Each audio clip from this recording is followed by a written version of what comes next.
తమిళనాడులో school van ను ఢీకొట్టిన రైలు, 2 విద్యార్థులు మృతి, పలువురికి గాయాలు. నేడు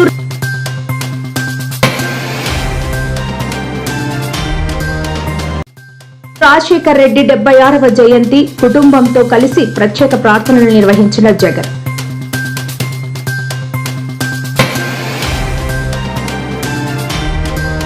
సీఎం రేవంత్ రెడ్డిపై సంచలన వ్యాఖ్యలు చేసిన కేటీఆర్, రేవంత్ కు రచ్చ చేయడం తెలుసు, చర్చ చేయడం రాదు అంటూ ఘాటు వ్యాఖ్యలు.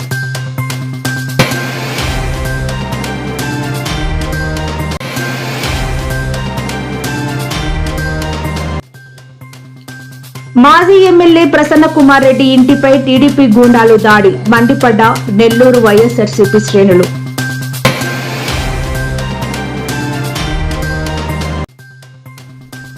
కేటీఆర్ పై మంత్రి సీతక్క సంచలన వ్యాఖ్యలు, నాపై తప్పుడు ప్రచారం చేస్తే నాశనమైపోతావు అంటూ ఫైర్.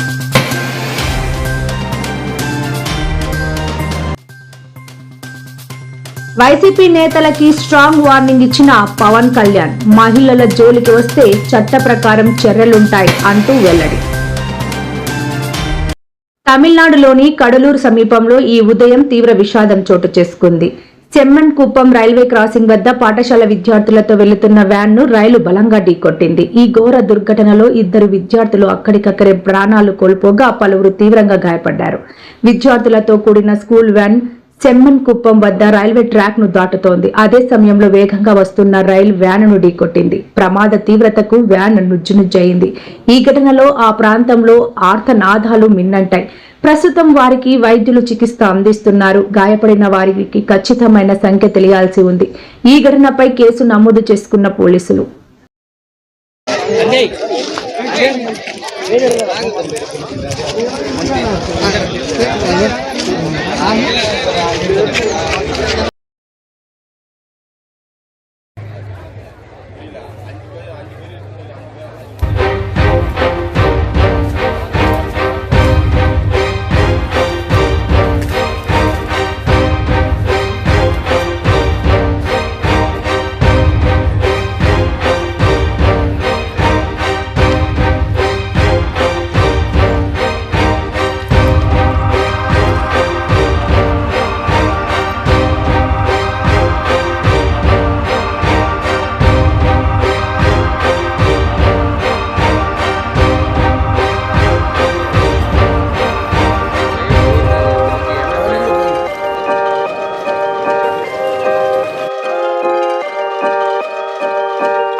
నేడు దివంగత ముఖ్యమంత్రి వైఎస్ రాజశేఖర్ రెడ్డి 76వ జయంతి. ఈ సందర్భంగా వైసీపీ అధినేత జగన్ తన తండ్రికి నివాళులు అర్పించారు.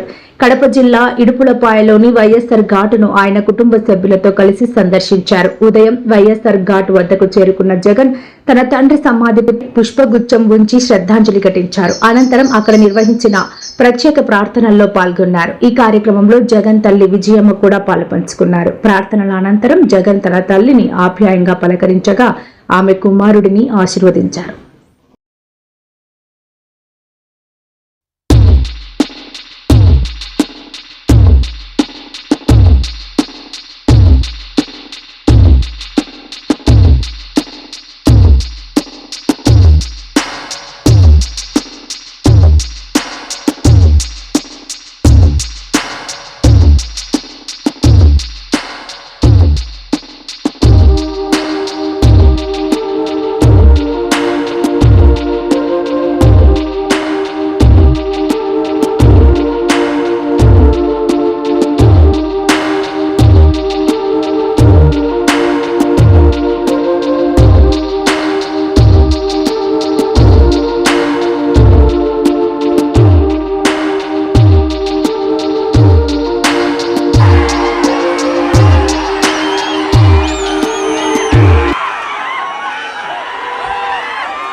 నమస్తే బాబు, నమస్తే అక్క.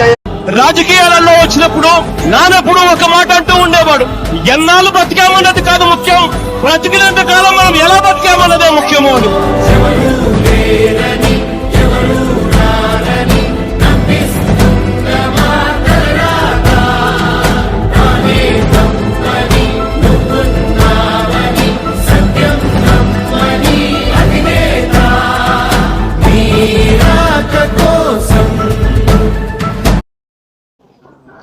రాష్ట్రంలో రైతు సంక్షేమంపై చర్చకు రావాలంటూ సీఎం రేవంత్ రెడ్డి విసిరిన విషయం తెలిసిందే.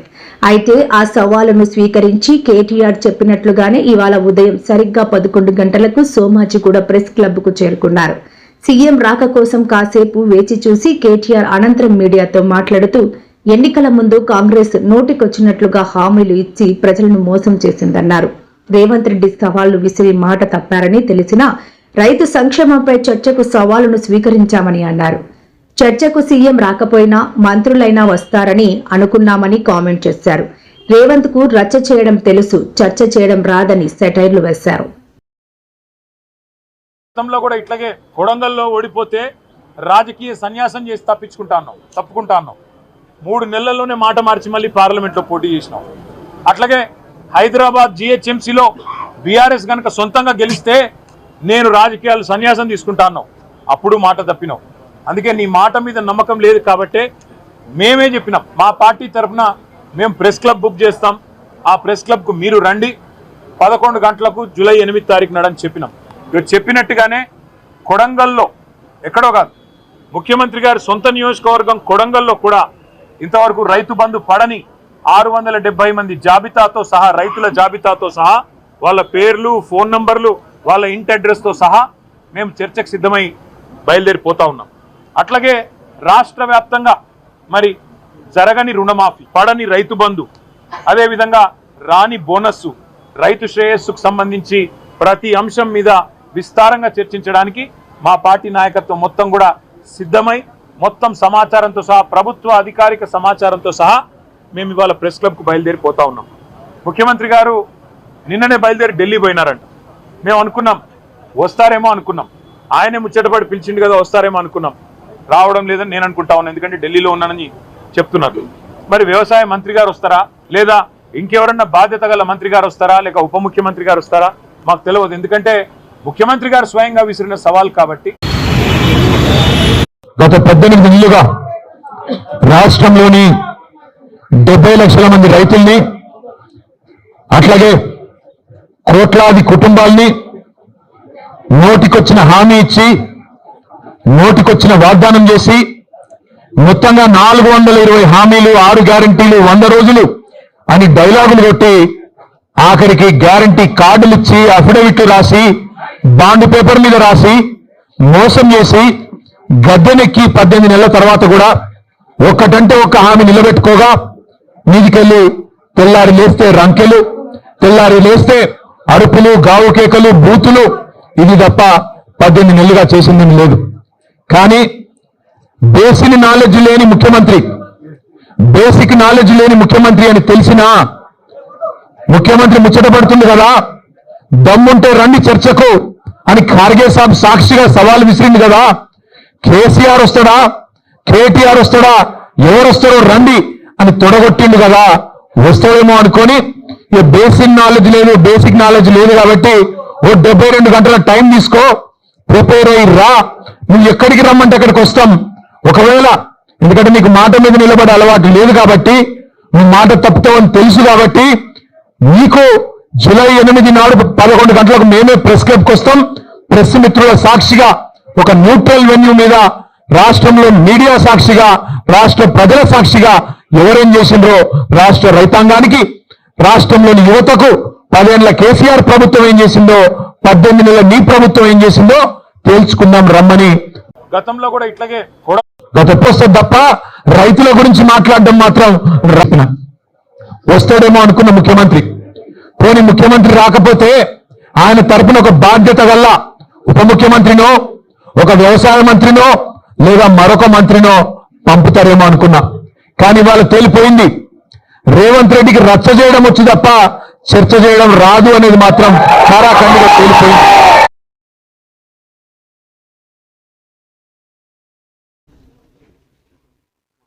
కోవూరు మాజీ ఎమ్మెల్యే ప్రసన్నకుమార్ రెడ్డి ఇంటిపై దుండగులు దాడి చేశారు.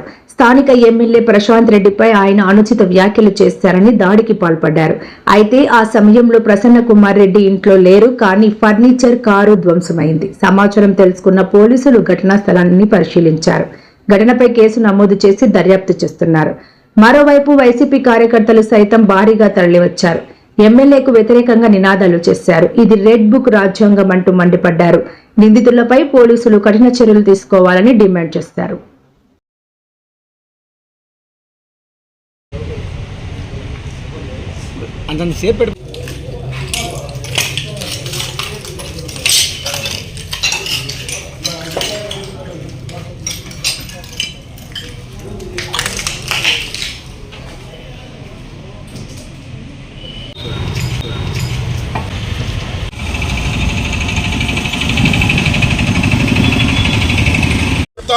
ఖచ్చితంగా వేమిరెడ్డి ప్రభాకర్ రెడ్డి, ప్రశాంతమ్మ, మీకు సిగ్గు శరం ఉంటే ఇట్లాంటి ఘటనకి రాజీనామా చేయండి నైతికంగా, లేదా ఒప్పుకోండి. మేము చేసామని మొగోళ్ళకు ఒప్పుకోండి. ఇట్లాంటి నిజంగా ఇంకే చర్య కరెక్ట్ కాదు. తప్పకుండా ప్రతి చర్య ఉంటుంది. అందరం అండగా ఉన్నాం అన్న కుటుంబానికి వైఎస్ఆర్ కాంగ్రెస్ పార్టీ పక్షాన, కార్యకర్తల పక్షాన, నాయకుల పక్షాన అందరం కూడా ఉంటాం. తప్పకుండా దీనికి మూల్యం ఖచ్చితంగా చెల్లిస్తారని చెప్పి తెలియజేస్తాం. అటెంప్టివ్ మర్డర్ కింద 307 కట్టి తీరాల్సిందే. వాళ్ళ కేసు మీద, భార్యాభర్తల మీద కేసు ఇల్లు కాకుండా ఎవరైతే పాల్గొన్నారో ఆ నాయకులందరి మీద కూడా ఖచ్చితంగా కేసు కట్టి తీరాల్సిందే అని ఈరోజు తెలియజేస్తాం. కార్యకర్తల మీద, నాయకుల మీద దాడులు చూసాం, అక్రమ కేసులు చూసాం, దొంగ కేసులు చూసాం. కానీ ఈరోజు నెల్లూరు జిల్లాలో రాజకీయం పుట్టిన దగ్గర నుంచి చూస్తే 3 పెద్ద కుటుంబాలు ఉంటాయి. దాంట్లో నల్లపరెడ్డి కుటుంబం అనేది ఒక చరిత్ర గల రాజకీయ కుటుంబం. దాదాపు 6-7 దశాబ్దాల రాజకీయ చరిత్ర గల కుటుంబం నల్లపరెడ్డి గారి కుటుంబం. ఈరోజు రాజకీయాలలో విమర్శలు చేసుకుంటాం, ఘాటు విమర్శలు చేసుకుంటాం. కానీ నెల్లూరు జిల్లా చరిత్రలో ఎప్పుడూ కూడా ఇట్లాంటి దారుణం, అరాచకం. ఈరోజు ప్రసన్న ఈరోజు ఒక కార్యక్రమం జరిగితే, ఏదైతే జగన్మోహన్ రెడ్డి గారి పిలుపు మేరకు ఒక ప్రోగ్రాం జరిగితే 3 రోజుల క్రితం ఏదైతే శాసనసభ్యురాలు ఆమె ఇష్టం వచ్చినట్టు మాట్లాడుతూ పర్సంటేజ్ల ప్రసన్ననని రకరకాలుగా ఊగిపోతూ మాట్లాడిన దానికి ఈ రోజు ధీటైన కౌంటర్ ఇవ్వడం జరిగింది. అవసరమైతే నీకు అవసరం చేత కాకపోతే కౌంటర్ ఇవ్వు, లేకపోతే ఈ రోజు ప్రసన్న నిజాలు చెప్పాడనే భయమా తెలియదు. కానీ ఈ రోజు దాదాపు ఒక 60-70 మంది పైగా, ఇంకా తెలియదు సంఖ్య ఎంత ఉందో తెలియదు, కానీ ఇక్కడ చుట్టుపక్కల అందరూ చెప్పటం 60-70 అంటే 100 మంది అని. ఈరోజు ఇల్లు చూస్తా ఉన్నారు మీరు, ఏ విధంగా ధ్వంసం చేశారు. అన్నిటికన్నా దారుణమైంది ఏంటంటే, ఇంట్లో ప్రసరణ లేని సమయంలో ఏదైతే పెద్దోళ్ళు ఉన్నారు ఈరోజు ఉంటే అది కూడా లెక్క చేయకుండా ఈరోజు 60-70 మంది వచ్చి ఇల్లుని ధ్వంసం చేసి, ఒకవేళ నిజంగా ప్రసన్న ఉండుంటే ఈరోజు ఆయన నిజంగా ఏమి జరుగునో కూడా తెలియని పరిస్థితులు. ఎందుకంటే ఎవరైనా సాయంకాలం పూటలో 8 గంటలు 9 గంటలు ఎవరు ఉంటారు? ప్రసన్న ఉంటాడు, వాళ్ళు కొడుకుని ఉంటాడు. ఈరోజు 70 మంది వచ్చి ఇల్లును ధ్వంసం చేయటమే కాకుండా దేనికని ఇంతమంది వచ్చారు? ఒకటి ఏమన్నా ప్రసన్నని హతమార్చాలనే.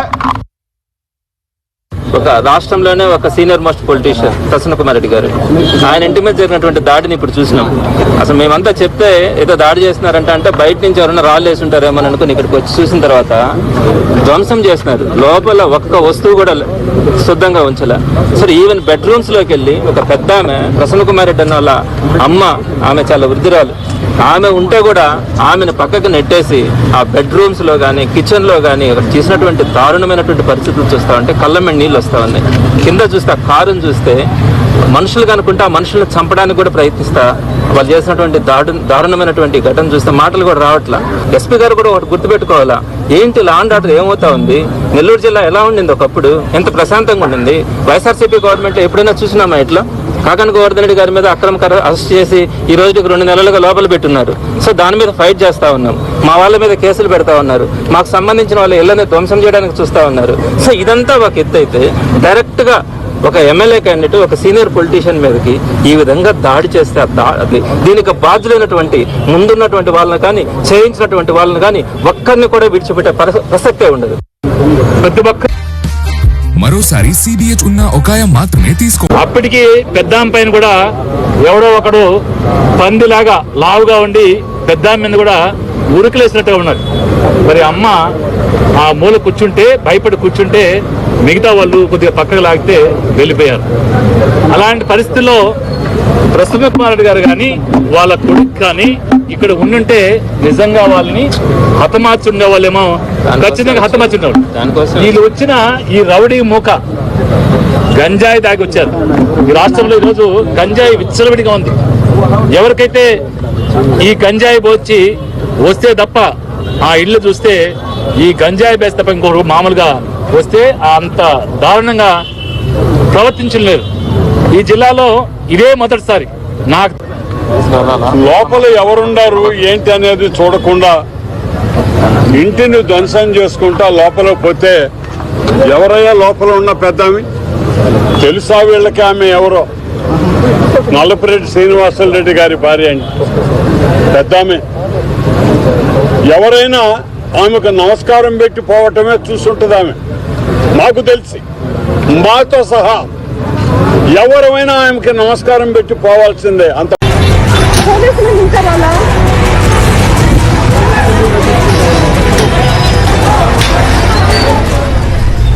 ఆవేదన వ్యక్తం చేశారు. దాడి సమయంలో తన కుమారుడు ఇంట్లో ఉంటే చంపేసేవారని ఆందోళన వ్యక్తం చేశారు. దశాబ్దాలుగా రాజకీయాల్లో ఉన్నా ఇటువంటి దాడులు ఏనాడు చూడలేదన్నారు. తనకు ఆరోగ్యం సరిగ్గా లేదని దాడి ఘటనతో మరింత భయాందోళనకు గురయ్యారన్నారు శ్రీలక్ష్మి. ములుగు అభివృద్ధిని అడ్డుకునేందుకు కేటీఆర్ కుట్రలు చేస్తున్నారని మంత్రి సీతక్క ఆరోపించారు. పక్క నియోజకవర్గాల్లో చిత్తుగా ఓడిపోయి అక్కడ ఎవరు పట్టించుకోక ఇక్కడికి వచ్చి డ్రామాలు చేస్తున్నారు. కేటీఆర్ నిజంగా మనిషి అయితే పోలీసు రాజ్యం ములుగులో ఉందని నిరూపిస్తావా అని ప్రశ్నించారు. లక్ష్మీదేవిపేట, చల్వాయితో పాటు ఎన్నో గ్రామాల యువకుల మీద మీరు గతంలో కేసులు పెట్టి వేధించారు. చర్చకు సిద్ధమా అని సవాల్ చేశారు. మీకు రాజకీయ డ్రామాలు తప్ప బాధిత కుటుంబాలను ఆదుకునే స్తోమత లేదన్నారు. అబద్ధపు ప్రచారంతో కేటీఆర్ నాశనమైపోతాడని ఆగ్రహం వ్యక్తం చేశారు.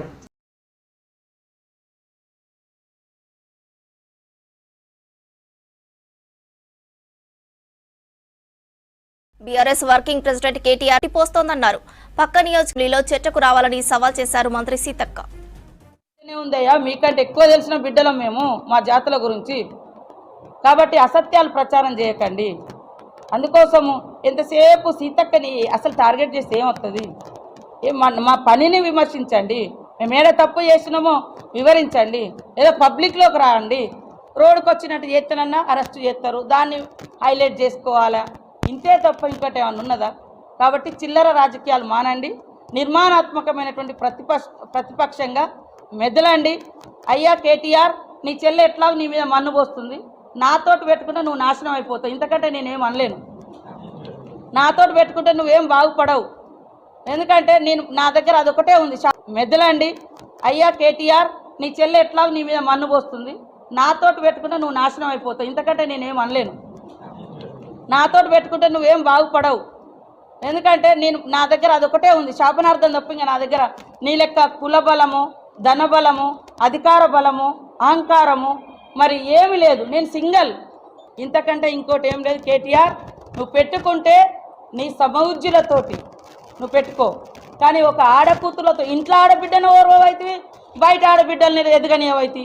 నిన్న మా సీఎం చెప్తున్నాడు, ఎస్ ఆడబిడ్డల రాజ్యాన్ని తీసుకురావడం కోసం నేను అవసరం 60 సీట్లు ఇస్తా, గెలిపిస్తా అంటున్నావు. నీ ఇంట్లో ఆడబిడ్డనే నువ్వు రకరకాల కుట్రలు కుతంత్రాలు చేసినావని బాధపడుతూ టీవీలో ముందుకు. నెల్లూరు జిల్లాలో రాజకీయాలు హీటెక్కాయి. నల్లపురెడ్డి ప్రసన్న కుమార్ రెడ్డి ఎమ్మెల్యే ప్రశాంత్ రెడ్డిపై సంచలన వ్యాఖ్యలు చేశారు. దీంతో ఎమ్మెల్యేతో పాటు టీడీపీ వర్గాలు తీవ్రస్థాయిలో మండిపడ్డాయి. ఈ తరుణంలో మహిళా ఎమ్మెల్యే ప్రశాంత్ రెడ్డిపై వైసీపీ నేత మాజీ ఎమ్మెల్యే ప్రసన్న కుమార్ రెడ్డి చేసిన వ్యాఖ్యలను AP deputy CM Pawan Kalyan తీవ్రంగా ఖండించారు. మహిళల వ్యక్తిత్వాన్ని అవహేళన చేస్తూ కించపరిచేలా మాట్లాడారని పవన్ కళ్యాణ్ ఆగ్రహం వ్యక్తం చేశారు. వ్యక్తిగత జీవితాలను లక్ష్యంగా చేసుకుని వ్యాఖ్యలు చేస్తారా అని నిలదీశారు. మహిళలపై అసభ్యకరంగా మాట్లాడటం వైసీపీ నాయకులకు అలవాటుగా మారిందని పవన్ కళ్యాణ్ మండిపడ్డారు.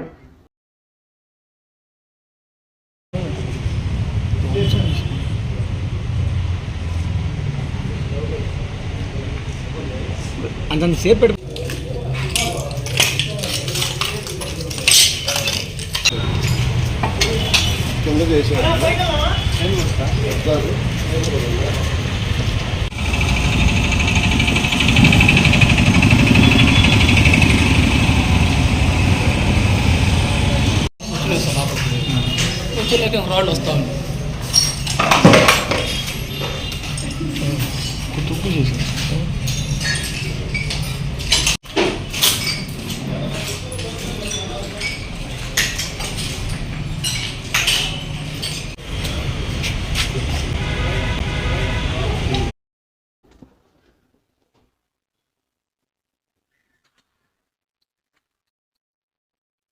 తెలంగాణలో బీఆర్ఎస్ పార్టీ బీహార్ సంస్కృతి తరహా దాడులకు తెరలేపుతోందని భువనగిరి ఎంపీ చామల కిరణ్ కుమార్ రెడ్డి ఫైర్ అయ్యారు. ప్రముఖ మీడియా సంస్థ ఏబీఎన్ ఆంధ్రజ్యోతిపై దాడులు చేస్తామని బీఆర్ఎస్ హెచ్చరికలు జారీ చేసిన నేపథ్యంలో మాట్లాడుతూ రాష్ట్రంలో మళ్లీ తెలంగాణ సిమెంట్ రాజేసేందుకు గులాబీ పార్టీ ప్రయత్నం చేస్తోందని అన్నారు. తెలంగాణ అంటే బీఆర్ఎస్ అనే విధంగా ప్రచారం చేసుకోవడం విడ్డూరంగా ఉందని కామెంట్ చేశారు. ఆ పార్టీకి అనుకూలంగా ఉంటే తెలంగాణ మీడియా అంటున్నారని, లేకపోతే అది ఆంధ్ర మీడియా అయిపోతుందని ఎద్దేవా చేశారు. కాంగ్రెస్ మీద ఉన్న కోపాన్ని టీవీ ఛానళ్ల మీద చూపిస్తే ఎలా అని ప్రశ్నించారు. కేటీఆర్ గారు ఉత్తర కుమారుని మాటలు బంద్ చేయండి. మనకు ఛాలెంజ్లు వచ్చిరావు. గతంలో కూడా ఛాలెంజ్లు చేసిన సందర్భాలు ఉన్నాయి, మనం తప్పించుకుపోయినటువంటి సందర్భాలు కూడా ఉన్నాయి. ఒకసారి గుర్తుకు ఏమంటారా? ఇగో ఒకసారి వినండి మీరు. నేను ఈ వైట్ ఛాలెంజ్ లో మొదట నిపుణుల దగ్గరకు వచ్చి నేను అడిగిన అవసరమైన శాంపిల్స్ అన్ని నేను ఇస్తా. ఇచ్చిన తర్వాత నేను ఛాలెంజ్ విసురుతో ఇద్దరికి. ఆ ఇద్దరు కేటీఆర్ గారు, విశ్వేశ్వర రెడ్డి చేవెళ్ళ ఎక్స్ఎంపీ గారు.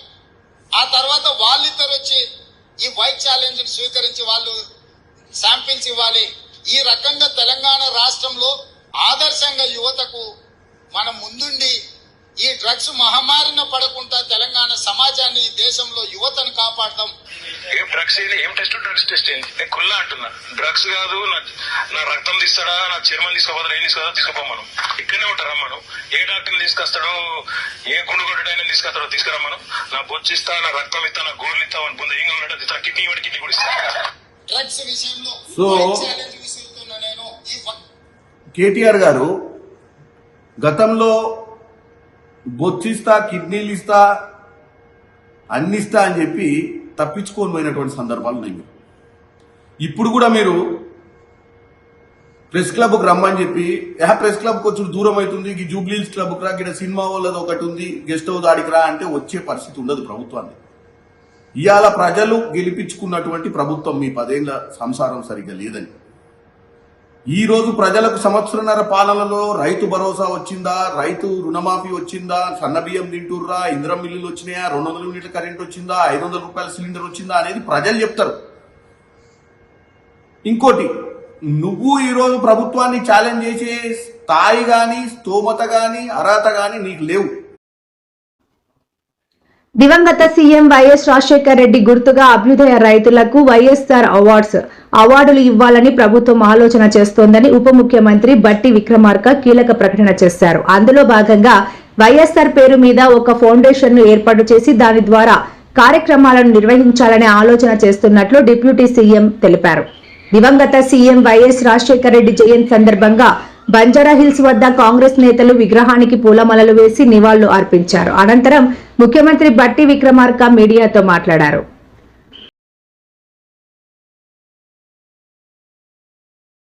ముఖ్యమంత్రిగా పనిచేసిన తర్వాత ఒక దశాబ్ద కాలం అయిపోయిన తర్వాత కూడా ఇంకా రాష్ట్ర ప్రజల హృదయాల్లో చిరస్థాయిగా కనపడేటువంటి ఏకైక ఆనాటి ముఖ్యమంత్రి ఎవరంటే డాక్టర్ వైఎస్ రాజశేఖర రెడ్డి గారు. పాలకుడు అంటే ఎలా ఉండాలో ప్రజాస్వామ్య దేశంలో చేసి చూపించారు డాక్టర్ వైఎస్ రాజశేఖర రెడ్డి గారు. ఒక పక్కన అభివృద్ధిని, ఇంకో పక్కన సంక్షేమాన్ని, రెంటిని 2 కళ్ళలాగా సైమల్టేనియస్గా ప్లాన్ చేసుకుంటూ ఈ దేశంతో పోటీ పడేటట్టుగా అభివృద్ధిలో రాష్ట్రాన్ని ఉంచారు. ఈ రాష్ట్రంలో ఆంధ్రప్రదేశ్లో పుట్టడం మా అదృష్టం అని భావించేటట్టుగా పేద మధ్యతరగతి కుటుంబాలందరికీ సంక్షేమ కార్యక్రమాలని అందించారు. ప్రజలందరి మనిషి రాజకీయ చరిత్ర. కేసీఆర్ కు చట్టసభలో అంటే గౌరవం లేదని కాంగ్రెస్ ఎమ్మెల్సీ అద్దంకి దయాకర్ ని విమర్శించారు. అందుకే అసెంబ్లీలో చర్చకు రాకుండా బయట డ్రామాలు చేస్తున్నారని విమర్శించారు. సోమాజిగూడ ప్రెస్ క్లబ్ లో కేటీఆర్ ప్రెస్ మీట్ పై కాంగ్రెస్ నేతలు కౌంటర్ ఇచ్చారు. ఈ మేరకు ఇవాళ సిఎల్పి కార్యాలయంలో మీడియాతో మాట్లాడిన అద్దంకి దయాకర్ దమ్ముంటే కేటీఆర్ అసెంబ్లీకి కేసీఆర్ ను తీసుకుని రావాలని, లేకుంటే దద్దమ్మల్లా మిగిలిపోతావని ఘాటు విమర్శలు చేశారు. కేటీఆర్ అసలు స్థాయి ఏంటి? నీకే స్థాయి లేదు, నీకే మేము ఎక్కువ.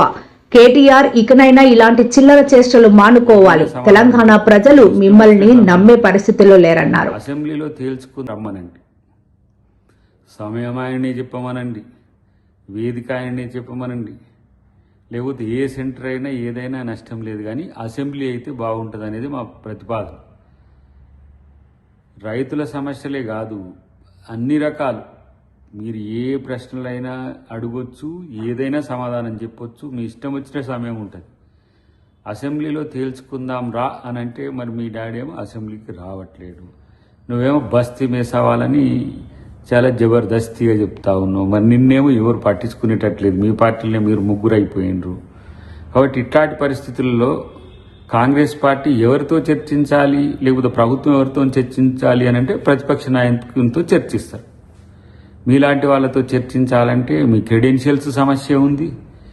మీతో ఇప్పుడు నీతో చర్చిస్తే మీ బావ, మీ బావతో చర్చిస్తే మీ చెల్లె, మాతో ఎందుకు చర్చించాలని మళ్ళా తెర మీదకి ఇంకో సమస్య వస్తుంది. కాబట్టి ఫస్ట్ మీరు ముగ్గురు తేల్చుకొని ఎవరో మీ డాడీ తర్వాత మీ డాడీని ఏమో ఎక్కడికి వస్తాడో రమ్మనండి, మీ డాడీని తీసుకొని నువ్వు మీ డాడీ మీ పరివారం అంతా వస్తే ఎక్కడనైనా దేనికైనా ప్రభుత్వం సిద్ధం, కాంగ్రెస్ పార్టీ కూడా సిద్ధం. కేటీఆర్ సవాల్ని స్వీకరించాలంటే వాళ్ళయ్యే కేసీఆర్ రావాల్సిన అవసరం ఉంది. ఎందుకంటే ఇవన్నీ కూడా ఉత్త ప్రచార ఆర్భాటం కొరకు చేసే ఎత్తుగడలు అనేది అందరికీ అర్థమవుతూనే ఉంది. ఏ సెంటర్ ఎందుకు, అసెంబ్లీ సెంటర్నే పెట్టుకోవచ్చు. మొన్న హరీష్ రావు కూడా ఒక సవాల్ విసిరిండు, తర్వాత నువ్వు ఒక సవాల్ విసురుతున్నావు. మీ సవాళ్ళన్నిటికీ సభనే సరైన సమాధానం ఇస్తుంది. మీకు మీ పార్టీకి చిత్తశుద్ధి ఉంటే అసెంబ్లీకి మీ అయ్యని రమ్మను. అసెంబ్లీకి మీ అయ్యే వస్తే ఏ సెంటరు అక్కర్లే, అసెంబ్లీ సెంటర్లోనే అన్నీ చర్చించుకోవచ్చు. అట్లా కాదనుకుంటే ఏదో ప్రచార ఆర్భాటం కొరకు మళ్ళీ నేను మీడియాలో కనబడట్లేవు అని ఉనికి కొరకు చేసే ప్రకటనలు అనేది పక్కన పెట్టు మిస్టర్ కేటీఆర్ గారు. ఎందుకు ఈ మాట చెప్పాల్సి వస్తుందంటే మీకు ఇదొక ఏమంటాము తంతుగా మారింది. సవాళ్ళు విసిరి ఆడికి వస్తావా ఈడికి వస్తావా, మరి మీ డాడీ ఎక్కడికి రావట్లేదు, మరి ఎవరు ఆయన ప్రతిపక్ష నేతనా, లేకపోతే ఏమైనా రాజు అనుకుంటుండా, లేకపోతే ఏంది? తెలంగాణ రాష్ట్రంలో ప్రస్తుతం బీఆర్ఎస్ కాంగ్రెస్ పార్టీల మధ్య సవాళ్లు ప్రతి సవాళ్లు పర్వ కొనసాగుతోంది. సీఎం రేవంత్ రెడ్డి రైతు సంక్షేమంపై విసిరిన సవాలును స్వీకరించిన కేటీఆర్ ఈ రోజు ఉదయం 11 గంటలకు సోమాజిగూడ ప్రెస్ క్లబ్ లో చర్చిద్దామన్న కేటీఆర్ అక్కడకు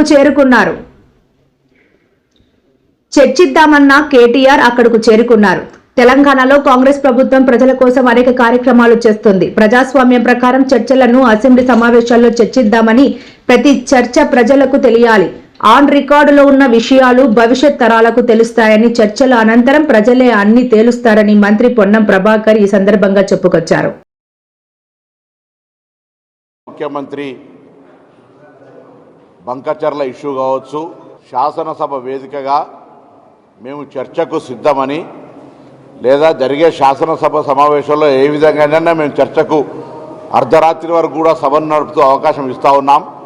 ఈ ప్రత్యేకించిన అంశాల మీద అసలు ఈ సమస్యకు కారకులై ఒప్పుకున్నటువంటి మీరు చేస్తున్నటువంటి రాజకీయాలపై వాస్తవాలను తెలంగాణ ప్రజలకు చెప్పాలనుకుంటే ప్రజాస్వామ్య పద్ధతిలో దేవాలయం లాంటి శాసనసభ వేదికగా చర్చ చేయడానికి సిద్ధమని చెప్పడం జరిగింది. మరి గౌరవ శాసనసభ్యుడు ప్రజాస్వామ్యంలో ప్రజలతో ఎన్నికైన శాసనసభ్యుడు చర్చ చేయాల్సినటువంటి శాసనసభ కాదని పాత్రికేయులకు సంబంధించిన కార్యాలయమైనటువంటి బషీర్బాగ్ ప్రెస్కు వస్తారా అని సవాల్ చేస్తూ ఉన్నాడు. ఒకవేళ ప్రెస్ క్లబ్ వాళ్ళే ప్రభుత్వంకు సంబంధించి మీతో మాతో కలిపి చర్చ చేసుకొని వాళ్ళు ఆహ్వానిస్తే తప్పకుండా వస్తాం. అది ప్రెస్ క్లబ్ యొక్క అసెట్. అది మీరు అక్కడ బహిరంగ చర్చకు పిలవడానికి అవకాశం కానీ అది సరి అయినటువంటి విధానం కాదు. మీకు శాసనసభ్యుడిగా చర్చ చేసేటువంటిది శాసనసభ. అటువంటి వేదికను ప్రభుత్వంగా మీరు గతంలో చేసిన మాదిరిగా నియంతృత్వంగా శాసనసభలో కూడా మేము ఆ విధంగా అవకాశం ఇవ్వకుండా చేస్తలేం. శాసనసభ వేదికగా మీరు అడిగినంతసేపు మాట్లాడినంతసేపు ప్రభుత్వ విధానాలు జరుగుతున్న కార్యక్రమం మీద చర్చ చేయడానికి సిద్ధం. కాబట్టి నేను కేటీఆర్ గారికి చెప్తా ఉన్నాను, సవాల్ చేస్తూ ఉన్నాం, చర్చ బషీర్బాగ్ నుంచి శాసనసభకు మార్చండి. మా ముఖ్యమంత్రి గారు కోరినట్టుగా శాసనసభలో తెలంగాణ ప్రజలు లైవ్ చూడంగా ఈ చర్చ ఏం జరుగుతుందో చూసేటువంటి అవకాశం ఉంటుంది. ఆ చర్చకు ప్రభుత్వానికి గౌరవ స్పీకర్ గారికి ప్రతిపక్ష నేతగా కేసీఆర్ గారితో లేఖ రాయించమని నేను కేటీఆర్ గారు సూచన చేస్తాను.